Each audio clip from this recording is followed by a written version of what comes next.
Bednar lines that one way out to center, going back as Marshall jumps, and it clears the fence. Randy Bednar, first pitch off of Nolan Wilson, and drives that one deep to center field and gets his 6th home run of the season. There's a reason the Swamp Bats call him Randy Biceps.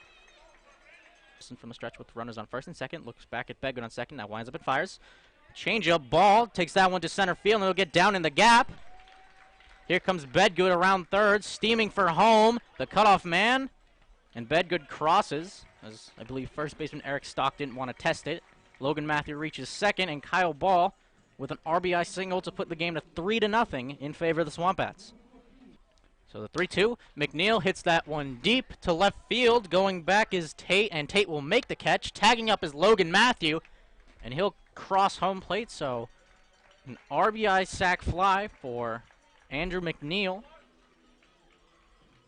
Justice Lucas due up as Kyle Ball slides into third after a steal and a Orlando Adams throw that goes by third baseman Jack Vander Mortel. And Ball will steal 2 bases, technically, to increase the Swamp Bats lead to 5-0 here in the bottom of the first. Get into the league and get some reps in summer as Mark Davis threw ball 1. Tate now drives one deep to right field, and that one hits off the scoreboard. See you later. Connor Tate, after arguing with home plate umpire, nails that one off a Mark Davis fastball off the Keene Alumni Field scoreboard, making it 5-1. And Orlando Adams has just made up for his throwing error back in the first by taking Mark Davis deep to left field, and another no-doubter. That is some hitting from the young catcher. Pederuti line up. Matthew grounds out to first, and he'll step on the bag. Fires to home, and that was Eric Stock firing to home. Orlando Adams receiving and trying to get the tag down, but Randy Bednar showing off some speed, putting the Swamp Bats up 6-2, beating out the double play. He advanced to third. Now Pederuti, they'll wind up in the pitch. Ball hits that one deep to right field. Coming in on it is Nick Howie, and he'll fire home as after he collects it. Here comes Bedgood, and he is safe as he slides in from third and slides into home, and Orlando Adams could not get the tag down, so Kyle Ball with 2 RBIs thanks to a single and now a sac fly, but 2 outs for the Swamp Bats in the bottom of the second. Now a 7-2 ball game. Davis's 3-1 is driven to left field. Joseph going back, but he runs out of room. Forget about it. Connor Tate goes deep now for the 2nd time in Game 2. The Swamp Bat lead is down to 4. Mainers trail it 7-3. He gives his teammate and College World Series finalist a chance to swing as he crushes one to right center field. Forget about it! Sterling Hayes breaks out in a big way. A 3-run shot to right center field. The Mainers are within 1, 7-6. Bates resets himself on the mound after Lucas receives a new piece of lumber. The next one, too. A fly ball to left field. Tate goes back, but he runs out of room. This one's gone. Justice Lucas, a 2-run shot, puts the Swamp Bats up by 3. They lead this one 9-6. Bates tries a slider 2-0 off the glove of Orlando Adams. Joseph will touch home, and the Swamp Bats have another run. They're in double digits, 10-6.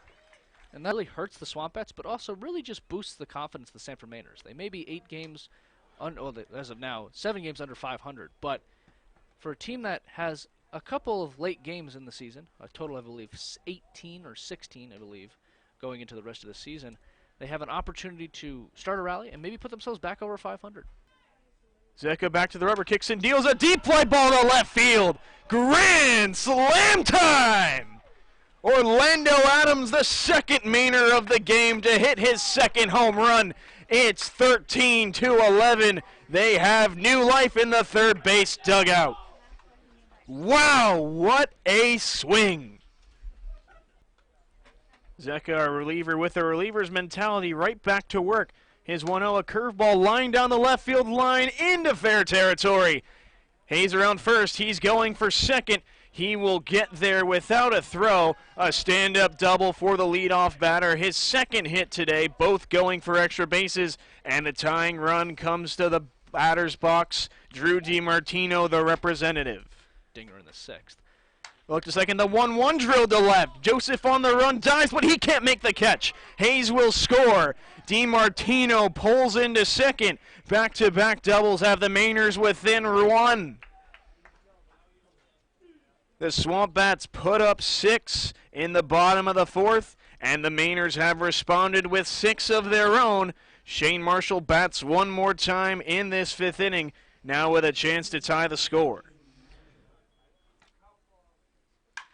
Welsh charges one to right field. The first pitch he sees, Marshall on the run, but they run out of room. Kevin Welsh delivers the long ball, his first in a Swamp Bats uniform, and the run parade continues at 16-12.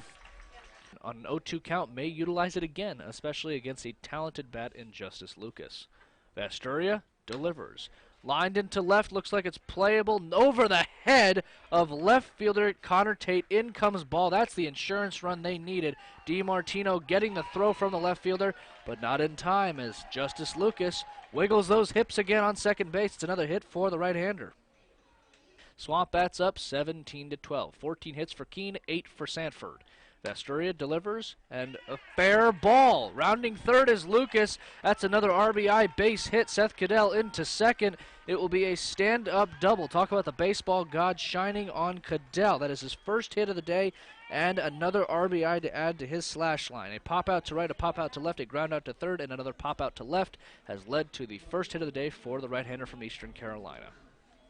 And a total of, I believe now, 42 runs scored by either side. Swing and a miss. Down goes Hayes. Rising fastball from Willis. He goes 2 innings strong.